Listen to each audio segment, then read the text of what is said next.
নমস্কার। বাংলা গল্পঘরের সমস্ত শ্রোতা বন্ধুদের স্বাগত জানিয়ে আজকের গল্প পাঠ শুরু করতে চলেছি। আজ আপনাদের যে গল্পটি পাঠ করে শোনাতে চলেছি আশা করি খুব ভালো লাগবে। তাহলে প্রথম থেকে শেষ পর্যন্ত শুনতে থাকুন। শুরু করছি আজকের গল্প পাঠ। আশাপূর্ণা দেবীর লেখা সত্যাসত্য।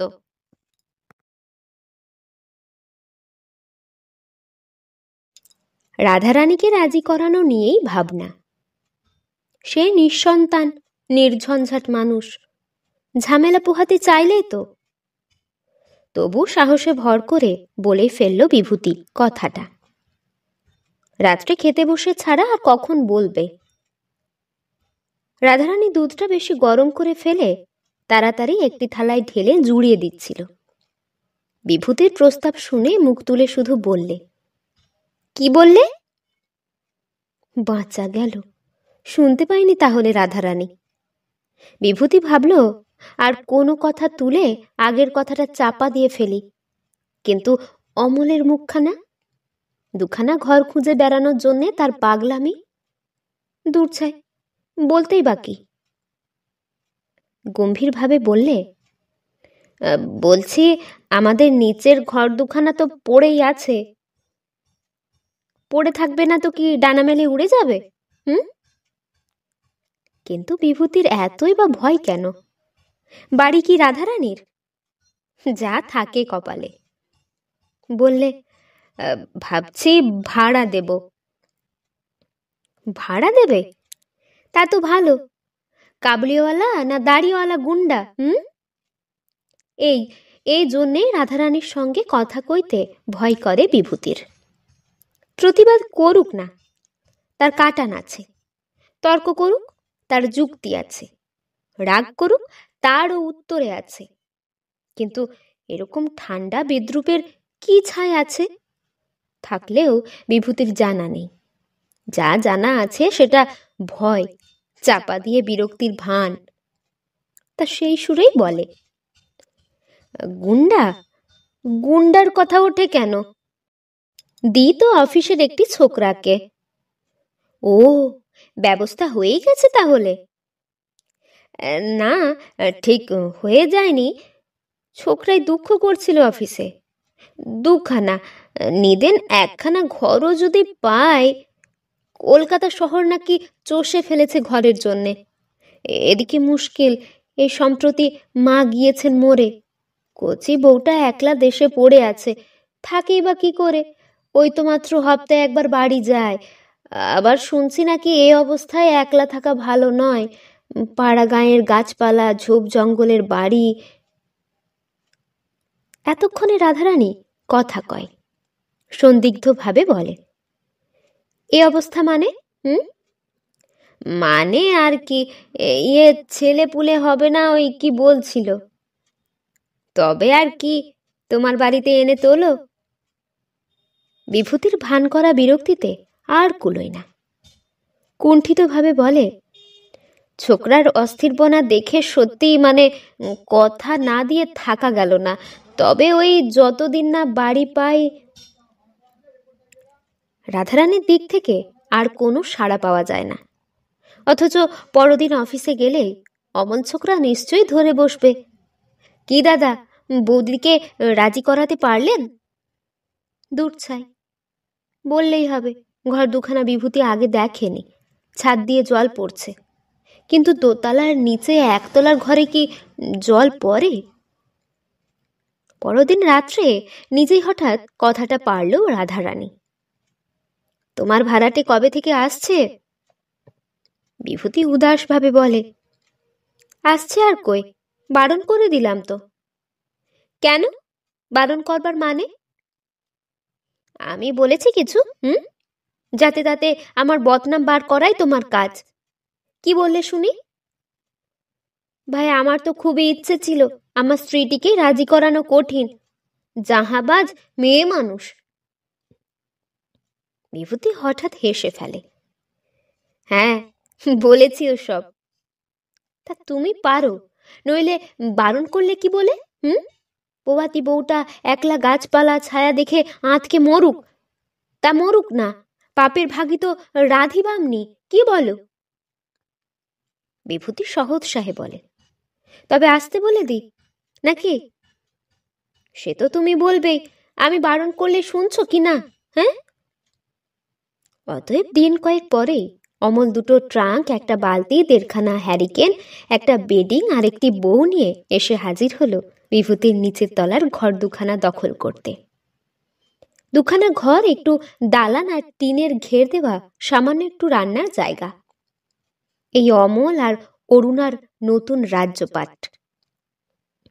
অরুণা যখন তখন বলে, আপনি না থাকলে যে আমার কি দশা হতো দিদি, কোনো কালে মরে ভূত হয়ে থাকতাম। রাধারানী হেসে ওর টুসটুসে গালটা টিপে দেয়।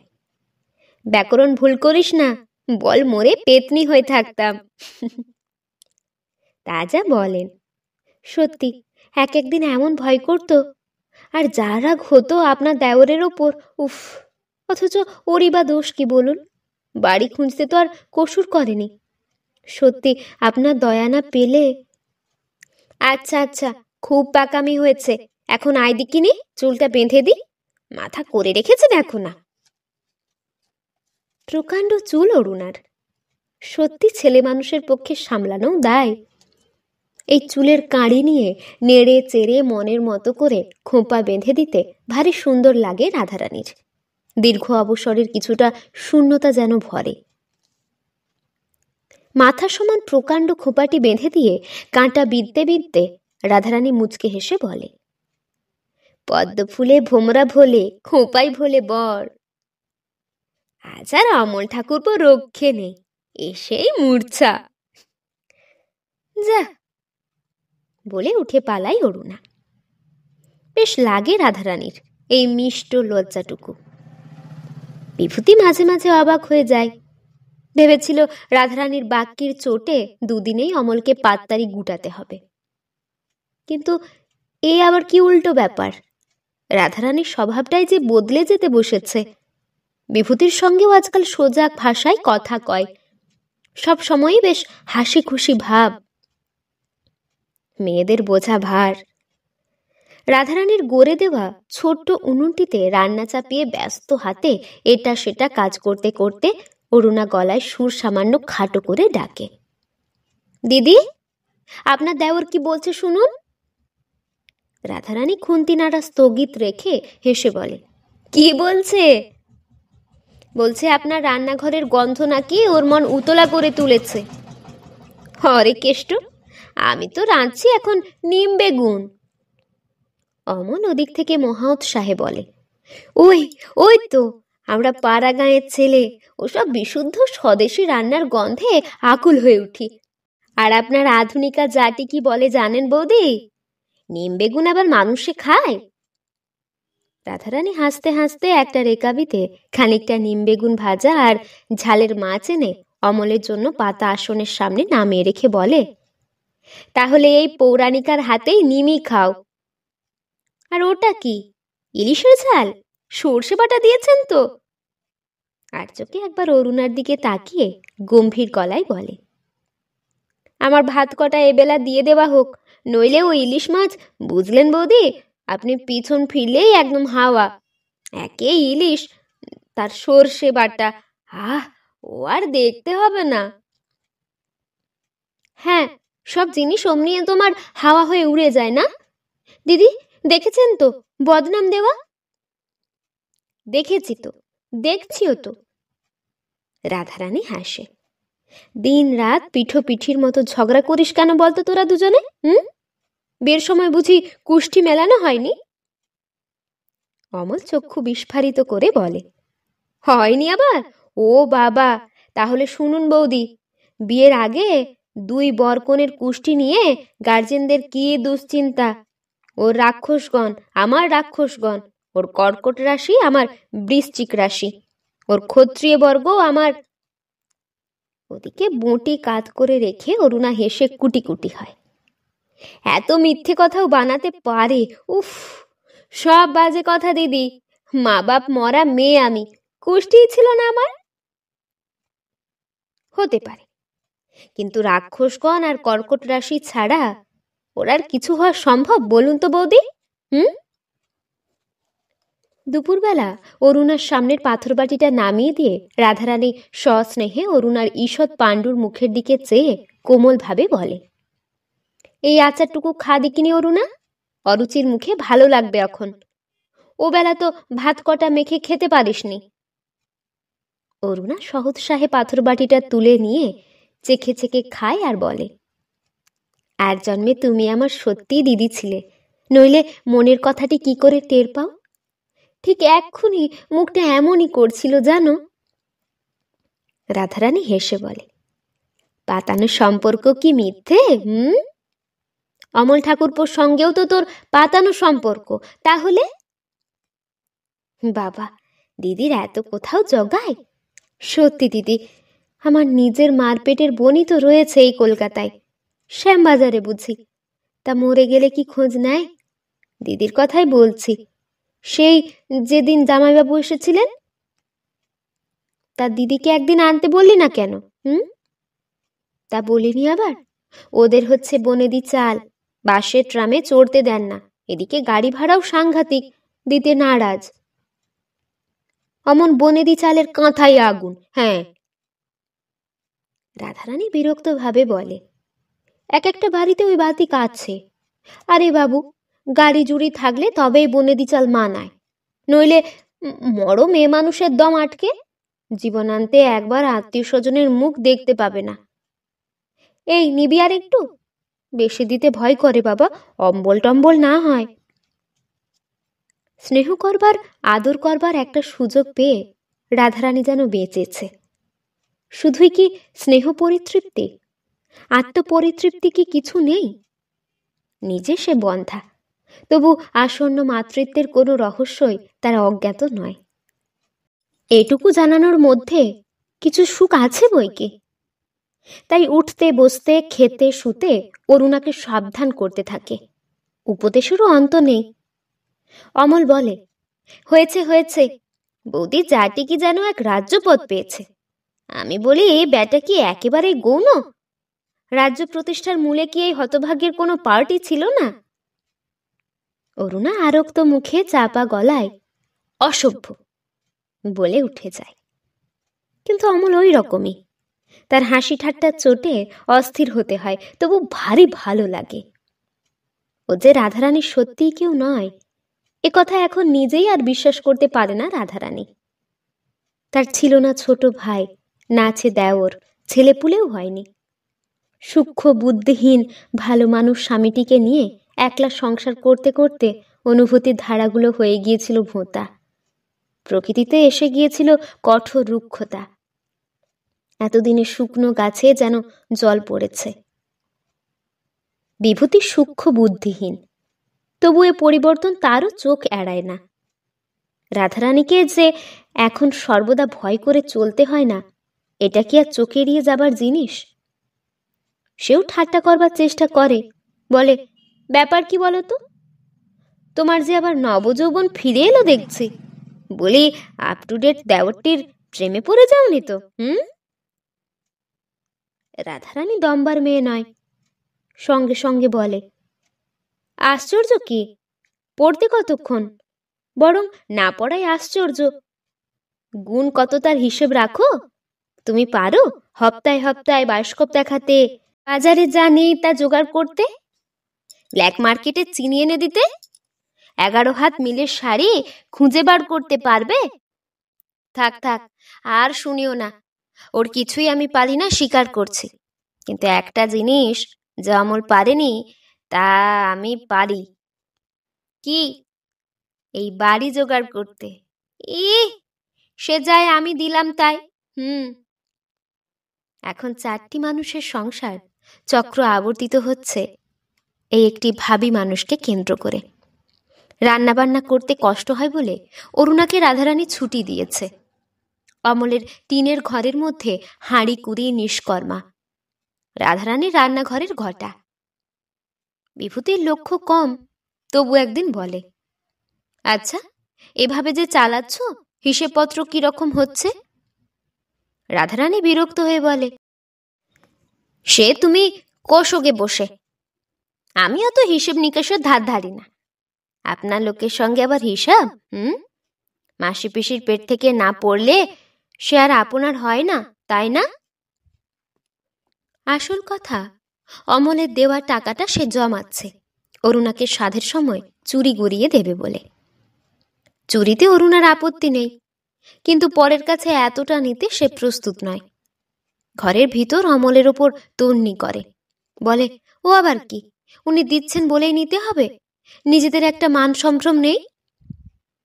অমল স্বভাবসিদ্ধ হাসির সঙ্গে বলে, সম্ভ্রম আছে বলেই তো খাই খরচা দিতে পারি না, তাই বলে এমনি করে পরের ঘাড়ের ওপর দিয়ে চালাতে হবে? হ্যাঁ, পর ভাবলেই পর। কিন্তু উনি না হয় খামখেয়ালি, বিভূতিবাবু কি মনে করবেন? সে ওরা কর্তা গিন্নি বুঝবেন। কিন্তু দাদাকে তুমি বিভূতি বলে ডাকো কেন? তোমাদের সেই বট ঠাকুরপো না কি যে বলতে হয় ভাসুরকে? অরুণা ঈষৎ অপ্রস্তুতের ভঙ্গিতে বলে, দিদির সামনে তাই বলি, সত্যি তো আর ভাসুর নয় যে নাম করতে নেই। তোমাদের সত্যি মিথ্যের জ্ঞানটা কি প্রখর তাই ভাবি। দোতলা থেকে রাধারানী ডাকে, ও ঠাকুরপো, একবার উপরে এসো। অমল দাড়ি কামাচ্ছে বলে, কি বলছো? আরে এসোই না একবার, অত কৈফিয়ত দিতে পারি না। অমল সাজ সরঞ্জামগুলো গুটিয়ে তুলতে তুলতে বেশ নিরীহভাবে বলে, কি করে যাই বলো তো, এদিকে একজন কিছুতেই ছাড়ছে না। এইগুলো অরুণা দেখতে পারে না, রেগে আগুন হয়ে ওঠে। অসভ্য, ফাজিল কোথাকার প্রভৃতি অশ্রদ্ধাসূচক সম্বোধন করতেও ছাড়ে না স্বামীকে। অমল আর রাধারানী যে এক বয়সী, মুখের আট ঘাট যে ওদের কম, এইটাই ওর দু চক্ষের বিষ। রাধারানী তবু নাছোড়, বলে, ভালো চাও তো এসো বলছি ঠাকুরপো, নইলে দেখাবো মজা। দেখার পক্ষে ওর চাইতে ভালো জিনিস কি আর আছে? অমল গালে স্নো ঘষতে ঘষতে এসে দাঁড়ায়। রাধারানী তখন একখানা ঘর সম্পূর্ণ খালি করবার সাধনায় লেগেছে। একটা ভারী ট্রাঙ্ক নিয়েই দুর্ভাবনা তাই অমলকে ডাকাডাকি। এ আবার কি, হঠাৎ জিনিসগুলো কি দোষ করলো? দোষ আবার কি, ঘরটা খালি করতে হবে না? কেন বলো তো? জানো না? না ন্যাকা, এই বর্ষাকালে ওই আঁতুরে পোয়াতিকে কি আমি নিচের ঘরে ফেলে রাখবো নাকি? এই ঘরটাকে তুমি আতুর করবে? অমল সত্যিই একটু হতবুদ্ধি হয়ে পড়ে। বাড়ির মধ্যে এটাই সবচেয়ে ভালো ঘর। রাধারানী কৌতুকে চোখ নাচিয়ে বলে, গোয়েমি করে আতুর বললেই আতুর, আমি বলবো এটি অনাগত শিশু দেবতার ভাবী জন্মাগার, বুঝলে? কবিত্বর চূড়ান্ত, কিন্তু এটা সত্যি বড্ড অন্যায় হচ্ছে বৌদি, দাদার ওপর বড্ড বেশি অত্যাচার করা। বৃদ্ধ ভদ্রলোক নির্ঝঞ্ঝাটে একপাশে পড়ে আছেন, তাকে কোণঠাসা করে কানের কাছে এসব কি ভূতের নেত্য? হ্যাঁ, না বৌদি না, এত ঝামেলা পোহাতে হলে দাদা আর আমার মুখ দেখবেন না। ওই ভয়ে পিঁপড়ের গর্তে শোধাও। দাদার সঙ্গে মুখ দেখাতে কি হয় কখন লক্ষণ ব্রাদারের? তাও তো দেখি না। অমল সেই ভারী ট্রাঙ্কটার ওপর বসে পড়ে হাসতে হাসতে বলে, সত্যি বৌদি, দাদাকে দেখলেই আমি পাশ কাটাই, সামনে পড়তে চায় না, আমার কেমন ভয় করে, হাজার হোক অফিসের ওপরওয়ালা কি না। কথায় কথায় অফিসের গল্প জমে ওঠে, হাতের কাজ কারোরই এগোয় না। একসময় ভারী শরীর নিয়েও অরুণা পা টিপে টিপে উপরে উঠে এসে উঁকি মেরে চলে যায়। যাই বটে, তবে যাবার খবরটা গোপন রাখতে পারে না। সিঁড়ির ধাপে ধাপে তার চিহ্ন ধরা পড়ে। এই রে, ছুরি রেগে মরছে, আহা ওকে খেতে দিয়ে আসিনি, পোয়াতি মানুষ, খিদে পেয়েছে, ট্রাঙ্কটার বড় সেলফটা ঠাকুরপো সরাও তুমি, আমি আসছি, ওকে ভাত দিয়ে আসি। কিন্তু অরুণার সেদিন আদেও খিদেই নেই, ভাতই খায় না। নির্মল আকাশের কোথায় যেন একটু মেঘ জমে, কিন্তু চাঁদও যে উঠল আকাশে। সত্যি অরুণার ছেলেটি যেন পূর্ণিমার চাঁদের টুকরো।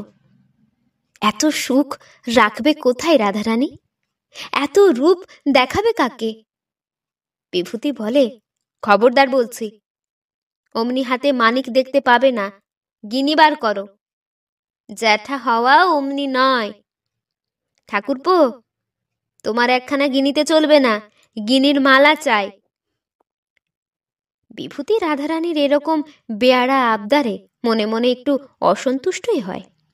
খপ করে বলে, আর নিজে তো বেশ অমনি অমনি জেঠি হয়ে বসলে না? ইস, তাই বই কি, খোকনের জন্যে আমি অমৃতি পাকের বালা গড়িয়ে রাখিনি যেন। মেঘটা যেন উড়ছে, আকাশের মুখ পরিষ্কার। অরুণার মুখে দিদি ছাড়া কথা নেই। সংসার সামলে 24 ঘন্টা ওর ফরমাস খাটতে রাধারানী নাজেহাল। তবু ওই ওর সুখ। খবর পেয়ে একদিন অরুণার নিজের দিদি এলেন ছেলে দেখতে। আতুরের দোরে চেপে বসে 2 টাকা ছুঁড়ে দিয়ে এক নজরে ছেলে দেখে ফিসফিস করে বললেন, ওই বুঝি সেই বাড়িওয়ালি মাগি? অরুণা অপ্রতিভ ভাবে বলে, মাগি আবার কি? ছি, মাগি না তো মিনসে নাকি? তোর এক কথা, বলি লোক কেমন? অরুণা উচ্ছ্বসিত সুরে বলে, চমৎকার, সত্যি পৃথিবীতে যেন এমন মানুষ থাকে এ আমাদের ধারণা ছিল না। মাকে মনে পড়ে না, মা থাকলেও এমন যত্ন করতে পারতেন কিনা সন্দেহ। বোনের কথা আর তোলে না, কিন্তু বোনের গায়ে লাগে। নীরস স্বরে বলে, 3 কুলে কেউ নেই, বাঁজা মাগি যা করছে শোভা পাচ্ছে। আমার মতন শ্বশুর ভাসুর শাশুড়ি ননদ নিয়ে রাবণের পুরীতে ঘর করতে হলে বুঝতো। তবে যাই বলিস বাপু, মাগি বড় বেহায়া। ওই তো দেখে এলাম নিচে অমলকে খেতে দিচ্ছে, আর মাথার কাপড় খুলে বসে কি হাসি, গল্পের ঘটা। বাবা, আমার নিজের দেওরের সঙ্গে আমি এখনো হাসি গল্পে তো দূরের কথা, কথাই কই না। কেন বলো তো? অরুণার স্বরে কৌতূহল। তোর ভগ্নিপতি ভালোবাসেন না, বলেন কি দরকার অত হুল্লোড় করবার? মানুষের মন না মতিভ্রম, যত দূরে থাকা যায় ততই ভালো। এত ভালোটা অরুণা ঠিক বরদাস্ত করতে পারে না। তবু নিচের দালানের একটি ছবি কেবলই তার মনের মধ্যে ছায়া ফেলতে থাকে। কিসের সেই হাসি গল্প? অত হাসির কি ব্যাপার হয়েছে আজ? হয়তো খোকার কথা নিয়েই, কিন্তু যোগের হিসেবে ফলটা বসলো শূন্য, কিন্তু রইল হাতে। আনমনা ভাবে বলে, তুমি কার সঙ্গে এলে? কই, জামাইবাবুকে দেখছি না। দূর, সে থাকলে কি আর আশা হতো? অফিসের কাজে পাটনা গেছে, ভাসুর গিয়েছেন শাশুড়িকে নিয়ে পুরী, তাই না এত সাহস? ভাগ্নের সঙ্গে এলাম ট্রামে, তাই তো বলছিলাম, কনা পয়সায় বা খরচ, আর গাড়িতে আসতে 8-10 টাকা।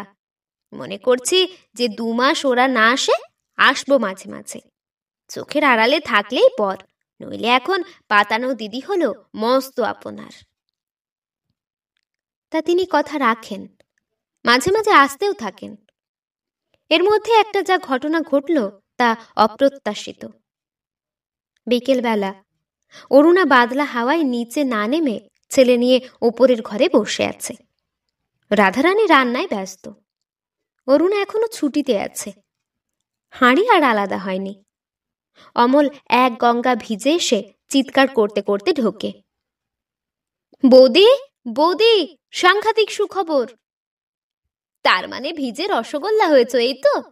শিগগির ছেড়ে ফেলো কাপড় জামা, বলে রাধারানী রান্নাঘর থেকে বেরিয়ে আসে। গায়ের গেঞ্জিটা খুলে মাথা মুছতে মুছতে অমল তারস্বরে স্বরে বলে, আরে দূর, এখনো নিউমোনিয়া হলে মরলেও ক্ষতি নেই। আহ, কথা ছিঁড়ি দেখো। সত্যি বৌদি, তোমার জায়ের ভবিষ্যৎ সংস্থান একরকম হয়ে থাকলো, লটারির টিকিটের নাম উঠেছে। রাধারানী অবশ্য বিশ্বাস করে না। অমলের পরিহাস প্রবণতার পরিচয় তো সে দণ্ডে দণ্ডেই পাচ্ছে। তাই হেসে বলে, এত ইয়ার কিউ জানো, রোজ একটা না একটা নতুন ধুয়ো নিয়ে বাড়ি ঢোকার চায়। বাবা, ভিজে এসে একটু জব্দ নেই না? নাও নাও, শিকে ছাড়ো, ওসব দুপেয়ালা চা পাবে আজ। অমল উচ্ছ্বসিত ভাবে বলে, আরে বিশ্বাস হচ্ছে না? সত্যি সত্যি সত্যি, এই 3 সত্যি করলাম। অবশ্যই হতভাগ্যের ভাগ্য নয়, বারে বারে নিজের নামে ফেলিওর হয়ে ওর নামে করেছিলাম বৌদি, বুঝলে? ব্যাস, একদম কেল্লা ফতে। রাধারানী সন্দিগ্ধ ভাবে বলে, টিকিটে নাম উঠলেই যে দেদার টাকা পাওয়া যায় তারও কোনো মানে নেই। কিন্তু আমার এক পিসে মশাই একবার টিকিটে নাম উঠেছে বলে 50,000 টাকা পাবো, 40,000 টাকা পাবো, খুব হই হই করলেন। কালীঘাটে পুজো দেওয়া, সত্যনারায়ণের সিন্নি মানা, সেসব কত কাণ্ড। ও মা, তারপরে সব ফর্সা কুললে 1,000 টাকা পেলেন বুঝি শেষটা। অমল বুকের উপর হাত চাপড়ে গম্ভীরভাবে বলে, এ শর্মাকে তেমন বেকুব পাওনি, বুঝলে মহাশয়া? নগদ করকরে 16,000 টাকা গুনে নিয়ে একটি লভ্যার্থ মারোয়ারি পুঙ্গবের হাতে টিকিটখানি সমর্পণ করলাম। সে টিকিটটা কিনে নিল। নেবে না, ওই তো পেশা ওদের। আচ্ছা, আর যদি ফার্স্ট প্রাইজ পেতে কত টাকা হতো তোমার? সে হয়তো অনেক হতো, কিন্তু বেশি আশা করতে নেই। বেড়ালের ভাগ্যে কবার শিখে ছেড়ে। এ বাবা, দিব্যি নগদ টাকাটি এনে ঘরে তুললাম, ব্যাস। অবিশ্বাসের যখন সত্যই কিছু থাকে না, তখন রাধারানী ছুটে ওপরে যায় অরুণাকে খবরটা দিতে। কিন্তু অরুণা বোধ করে বাদলা হাওয়ার প্রভাবে অসময়ে পড়েছে ঘুমিয়ে, আপাত মস্তক একটা মোটা চাদরে ঢাকা। বারবার ডেকেও সাড়া আদায় করতে পারে না রাধারানী। অমল এসে মুখের চাদরটা খুলে দিয়ে অবাক হয়ে বলে, বৌদি এত ডাকলেন, উত্তরে এলে না যে? আমার খুশি বলে অরুণা পাশ ফিরে শোয়। তোমার খুশির বহরটা মন্দ নয়। দেরি দেখে রাগ হচ্ছে বুঝি, কিন্তু এমন একটি খবর শোনাতে পারি মহারানীর মেজাজটি সপ্তম থেকে একেবারে খাদে নেমে আসবে। আচ্ছা বলো দেখিনি, কি হতে পারে? অরুণা নিরুত্তর। বলো না দেখি, তোমার অনুমান শক্তির বাহাদুরি।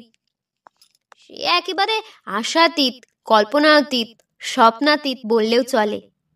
পারলে না তো? বলি নাকি? বলি তাহলে। ঝাঁটা মারি অমন সুখবরের মুখে। যেখানে বলে চতুর্বর্গ লাভ হচ্ছে, আগে ভাগে সেখানে বলে আসছো তো, তাহলেই হলো। বলে আবার একবার চাদরখানা টেনে মুখে ঢাকা দিয়ে দেয় অরুণা। কিন্তু এত কথা রাধারানীর জানার কথা নয়। সে নিত্যকার মতোই নিজের কাজ সেরে ছুটে এসে খোকনকে দুধ খাওয়াতে বসে। ছেলে নিয়ে নাচাতে নাচাতে বলে, ঠাকুরপোর কাছে শুনেছিস তো সব? খোকন আমাদের ভারী পয়মন্ত, কি বলিস? খোকনের পয় না হলে কই এতদিন কিছু হচ্ছিল? সত্যি এমন আশ্চর্য লাগছে, বিশ্বাসই হচ্ছে না যেন। সত্যি যে আবার লটারিতে টাকা পাওয়া যায়, এমনি নিজে লোকেদের নামে প্রাইজ ওঠে, কখনো শুনিনি। কিন্তু তুমি কখনো কাউকে পেতে দেখেছো ঠাকুরপো? অরুণা, তুই শুনেছিস? অরুণা বিরক্ত স্বরে বলে, শোনাশুনির আবার কি আছে? মানুষে পায় না তো কি আর ভূত পেতনিতে পায়? রাধারানী মুহূর্ত চুপ করে থেকে মৃদু হেসে বলে, আজ তোর কি হয়েছে বল দেখিনি? টাকার নামেই মেজাজ বিগড়ালো নাকি? হাতে পেলে তাহলে কি করবি? ভূতে পায় না, মানুষেই পায় মানলাম, কিন্তু পেয়ে যদি মানুষ ভূত বনে যায়, সেও তো আচ্ছা বিপদ। কি বলো ঠাকুরপো? এর মধ্যে আর ঠাকুরপোকে টেনো না বৌদি, ও তোমাদের মধ্যেই সীমাবদ্ধ থাক। মোটের মাথায় উনি আমার সঙ্গেও যা ব্যবহার করছেন দুর্বোধ্য। অরুণার আপাদমস্তক জ্বালা করে ওঠে। এসব ন্যাকামি ও অসহ্য। রোশো, এ বাড়ি ছেড়ে তবে আর কাজ। ইচ্ছে করলে কি আর আস্ত একখানা বাড়ি তারা এখন ভাড়া করতে পারে না? রোশো, দিদিকে একটা চিঠি লিখে দেখবে। সেদিন বলছিল যেন একটা বাড়ির কথা, সুখবরটাও দেওয়া হবে। স্বামী পুত্র সবই যদি হাতছাড়া হয়ে যায়, অরুণার তবে রইল কি? দিদি তো ঠিকই বলে, মা কি মন্তর জানে, নইলে আর অমলকে। নিশ্চয়ই তাই। অরুণা নিজেই কি প্রথম প্রথম কম বয়স হয়েছিল? নেহাত দিদি এসে চোখে আঙুল দিয়ে দেখিয়ে দিল বলেই না চৈতন্য হলো। কিন্তু চৈতন্য শুধু একা অরুণার হলেই তো চলবে না, অমলের না হলে? দিনরাত্রির সাধনায় অমলের চৈতন্য সম্পাদনের চেষ্টা চলে, কিন্তু চৈতন্য কি ওর কোনোদিন হবে? এই যে সর্বদা অরুণার ছেলেকে আগলে রাখে রাধারানী, সে কি ভালো মতলবে? বন্ধার ক্ষুধার্ত স্নেহ যে শিশুর পক্ষে কত অনিষ্টকর, সে কথা কি অমল জানে? নিজের ভ্যাবা গঙ্গারাম স্বামীটিকে থো করে রেখে অমলকে নিয়ে যে এত বাড়াবাড়ির অর্থ কি? হ্যাঁ, অমল কি কচি খোকা? ঘরে কি ওর বউ নেই? অসুখ করলে সেবা করতে জানে না, না খিদে পেলে খেতে দিতে শেখেনি? অমলকে বলা মিথ্যে, সব কথা হেসে ওড়াবে। বলে কিনা স্বামী আর কার তুখোর হয়, প্রেয়সীর কাছে সবাই ভ্যাবা গঙ্গারাম। এই আমার কথাই ধরো না, রান্নার কথা, ও কথা আর তুলো না অরুণাময়ী। তবু দুটো খেয়ে দে বাঁচছি। তোমার রান্না প্রেমের মহিমাতেও গলাধ্যকরণ করা শক্ত, আর রোগের সেবা ঈশ্বর করুণাময়, তাই আজ পর্যন্ত ওই জিনিসটির আস্বাদ আমাকে পেতে হয়নি। হলে যে কি হতো তা ঈশ্বরই জানেন। বাড়ি খোঁজার কথা তুললে এমন হাসবে যেন অরুণা পাগল, কি বুঝি পাগলামেই না করেছে। বলে কিনা অফিসের বড়বাবুকে এবার পাকড়ে দেখি যদি নিচের তলার দুটো ঘরটার। আজ তো একখানা বাড়ি কি এতই দুর্লভ? কিন্তু অরুণার কি সাধ্য যায় না মনের মতো করে সংসার করতে? ভগবান যদি দিন দিয়েছেন সেই দুটো রংচটা ট্রাঙ্ক আর 1.5খানা এনামেলের বাসন নিয়ে চিরদিন সংসার করবে সে? বাড়ি তুমি দেখবে কিনা তাই বলো। ছেলেটাকে বিছানায় শুইয়ে প্রবলভাবে চাপড়াতে চাপড়াতে অরুণা ক্রুদ্ধ কণ্ঠে বলে, বাড়ি যদি না দেখো, ছেলে নিয়ে আমি দিদির কাছে গিয়ে থাকবো, তা বলে দিচ্ছি। বরং ছেলেটাকেই রেখে যেও, নইলে দাদা বৌদির টেকা ভার হবে। বলে অমলান বদনে চিরুনি নিয়ে চুল ফেরাতে থাকে অমল। তোমার দাদা বৌদির টেকার ভাবনায় তোমার তো আর ঘুম হচ্ছে না। আমার ছেলেটাকে এমন বশ করে নিয়েছে যে হতচ্ছাড়া ছেলে একবারও আমার কাছে দুধ খায় না, আর ঘুমোয়ও না। ভালোই তো, বেশ একটি বিনে মাইনের ধাইমা পেয়েছো ছেলের। এমন নইলে বুদ্ধি আমারও যেমন গলায় দেবার দড়ি জোটে না। হঠাৎ ধারা শ্রাবণ নামে, আর এই জিনিসটিকেই অমলের বিষম ভয়। শালিকাও একদিন এসে অমলের বুদ্ধির বালাই নিয়ে মর্মাহত হয়ে কেবলমাত্র মরবার ইচ্ছে প্রকাশ করেন। ছেলে হওয়া অবধি অরুণাদের আর নিচের ঘরে নামতে হয়নি। দোতলার ঘরে কায়েমি বাসা বেঁধেছে, পাশে বিভূতির ঘর। কদিন ধরে কি জানি কেন বিভূতি ঘরেই আছে। অমল অসন্তুষ্ট সুরে বলে, কথা একটু সাবধানে বলবেন দিদি, ও ঘরে দাদা রয়েছেন।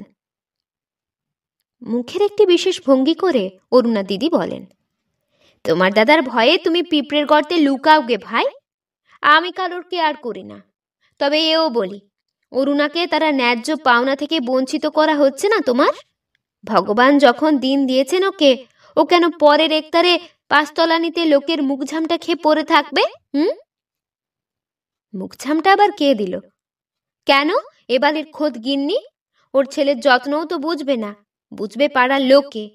দেখে শুনে মরি। অমলের পিত্তেশ করিস নে অরু, তোর ভগ্নিপতিকে বলবো বাড়ি দেখতে। এ বাড়িতে কত ভাড়া দিতে হয়? অমল মুচকে হেসে বলে, তা আপনার বোনকেই জিজ্ঞেস করুন কত দিতে হয় অরুণা। অরুণা মুখও তোলে না, আর কথাও বলে না। কিন্তু অধ্যাবসায়ের ফল কিছু আছে বই কি। অরুণা দিদি বাড়ি জোগাড় করেন, মাস মাস 80 টাকা ভাড়া। তা হোক, বাড়িখানি কেমন? 100 টাকা হলেও নিন্দে করা যায় না।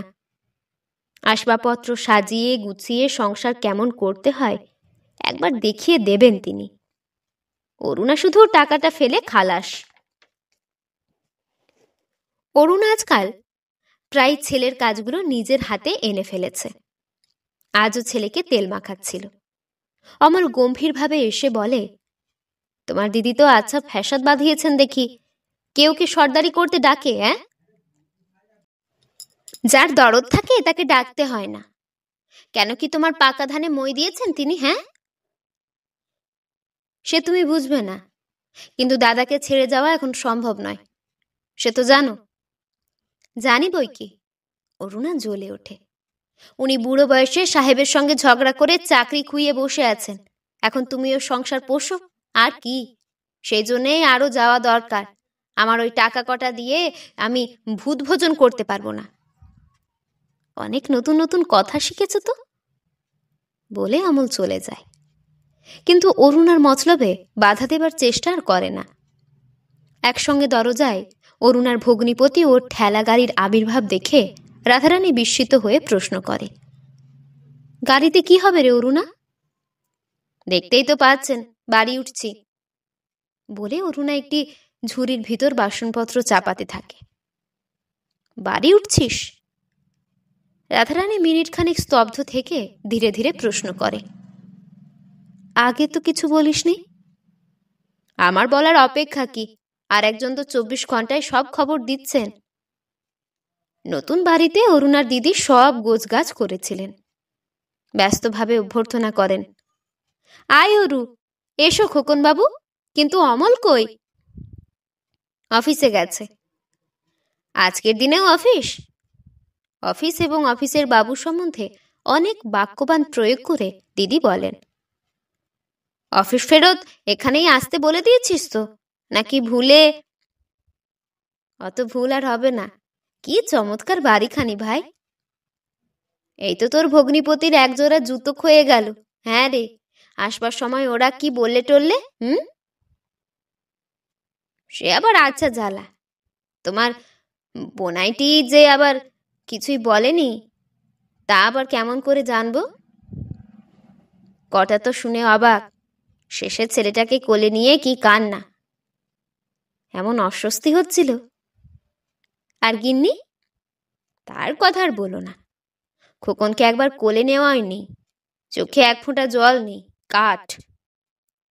ঘটা করে আমাকে এদিকে চুল বেঁধে আলতা পরিয়ে সিঁদুর ছুঁয়ে দেওয়া হলো। এই বেলাটা দিদি রান্না করলেন।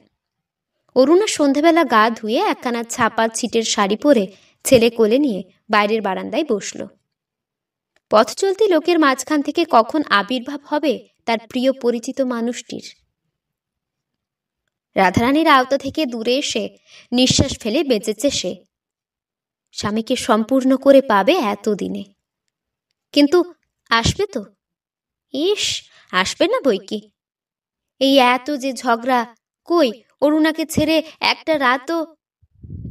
মৃদু হাসির রেখা ফুটে ওঠে মুখে। পুরুষ মানুষের দুর্বলতা কোথায়, সে কথা তার জানা আছে।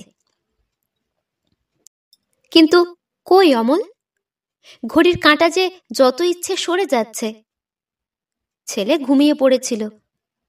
আস্তে তাকে তুলে শুইয়ে দিতে গিয়ে হঠাৎ শুনল নিচে অমলের গলা। ধর্মর করে উঠে দাঁড়িয়ে কেশে বেশে আনলো একটু নতুন সংস্কার। ঠোঁটে কৃত্রিম অভিমানের ভঙ্গিমা। এতক্ষণ অরুণা পথের ওপর চোখ পেতেই বসে রইল। আশা হলো না, আর এক্ষুনি অমনি বাহ! ও নিচে নামবার আগেই অমল উঠে এসেছে। বাহ, ইতিমধ্যে বাড়িটারি গোছানো কমপ্লিট। কাজের মেয়ে তো। খোকন ঘুমোচ্ছে? এ ঘরটা কার, তোমার বুঝি? অরুণা মুচকি হেসে বলে, হ্যাঁ আমাদের, কিন্তু আজকে গুড়ে বালি। দিদি রাতটা থেকে যাবেন। দুই বোনের এক জায়গায় ব্যবস্থা। তোমার বিছানা ওই পাশের ঘরে পেতে রেখেছি। আমার বিছানা? অমল যেন আকাশ থেকে পড়ে। আমার বিছানাটাও এখানে তুলে এনেছো নাকি? কি আশ্চর্য! এই রাত্রে আবার বিছানা বোয়াবে?